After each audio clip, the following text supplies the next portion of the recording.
ውድ ቤተሰቦቻችን ሰላማችሁ ባላችሁበት ብዝት ይበል። ለዛሬ የተመረጡ ዜናዎችን ወደ እናንተ እናደርሳለን። ላይክ እና ሰብስክራይብ ማድረጋችሁ እጅግ ይጠቅመናል።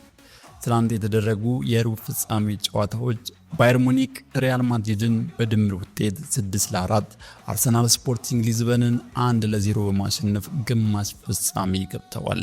አርሰናል ምንም እንኳን በሜዳቸው ባደረጉት የመልስ ጨዋታ ጎል ባያስቆጥሩም በመጀመሪያው ዙር ባገኙት ውጤት ወደ ግማሽ ፍጻሜው ተቀላቅለዋል። ዴክላን ራይስ አርሰናል ወደ ቻምፒዮንስ ሊግ ግማሽ ፍጻሜ ካለፈ በኋላ በቡድኑ አፈጻጸም ዙሪያ የሚሰነዘሩ ማናቸውም አሉታዊ ትችቶች እንደማይቀበል ገልጿል። አርሰናል ከስፖርቲንግ ሊዝበን ጋር በነበረ ጨዋታ ያሳየው ደካማ እንቅስቃሴ በብዙዎች ዘንድ ትችት አስከትሎ ነበር።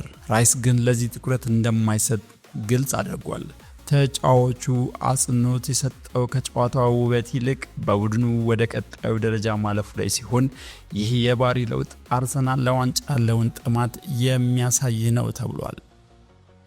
ሁጎ ኤኪቲኬ የተረከዝ ጉዳት በማጋጠሙ ምክንያት ከዓለም ዋንጫ ውጪ መሆኑ ተረጋገጠ። የፈረንሳይ ብሔራዊ ቡድን ዋና አሰልጣኝ ዲዲዬ ዴሾም አሁን ኤኪቲኬ ከገጠመው አስከፊ ጉዳት በኋላ ብርታት የሚሆን መልእክት አስተላልፈዋል።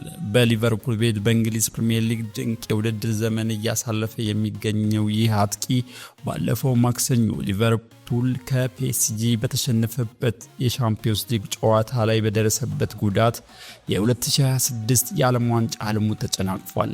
ኤኪቲኬ በዚህ የውድድር ዘመን በሊቨርፑል በነበረው የጎል ብቃትና ጨዋወት ለፈረንሳይ ብሔራዊ ቡድን የዓለም ዋንጫ ግስጋሴ ቁልፍ ተጫዋች ይሆናል ተብሎ ይገመት ነበር።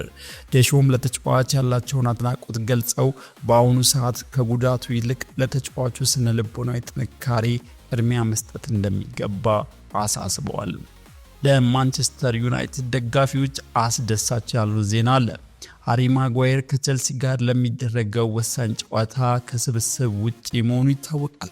ዩናይትድም ቀድሞውኑ በተከላካይ መስመር ላይ የጉዳት ችግር ባለበት በዚህ ወቅት የማጓየር በቅጣት መራቅ ለማይክል ካሪክ ስብስብ ትልቅ ራስ ምታት ነው። ማንቸስተር ዩናይትድ የድምር ዕድሜያቸው 39 ብቻ የሆኑ የተከላካይ ወጣቶችን ለማሰለፍ ይገደዳል።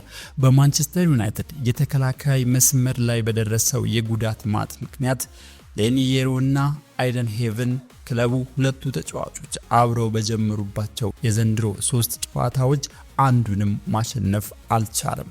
ዩናይትድ በእነዚህ 3 ጨዋታዎች ማለትም ከበርነማውዝ፣ አስቶን ቪላ እና ሊድስ ዩናይትድ ጋር የሮና ሄቨን በአንድ ላይ በቋሚነት በተሰለፉበት 7 ጎሎች ተቆጥረውበታል።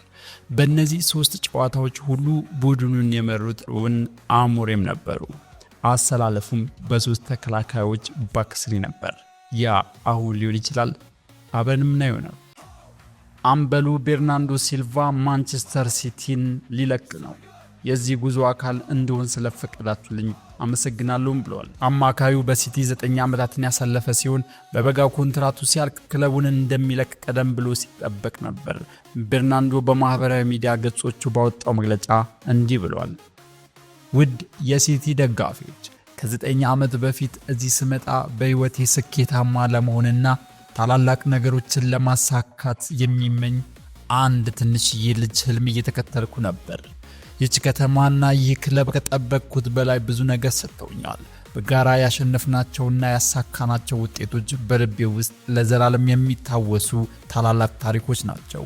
የሴንቸሪውን የ100 ነጥብ ስኬት፣ የሀገር ውስጥ 4ቱንም ዋንጫዎች በአንድ ወቅት ማንሳታችን፣ የሶስትዮሽ ድል በተከታታይ 4 የሊግ ዋንጫዎችን ማሸነፋችንና ሌሎችም መጥፎ አልነበሩም።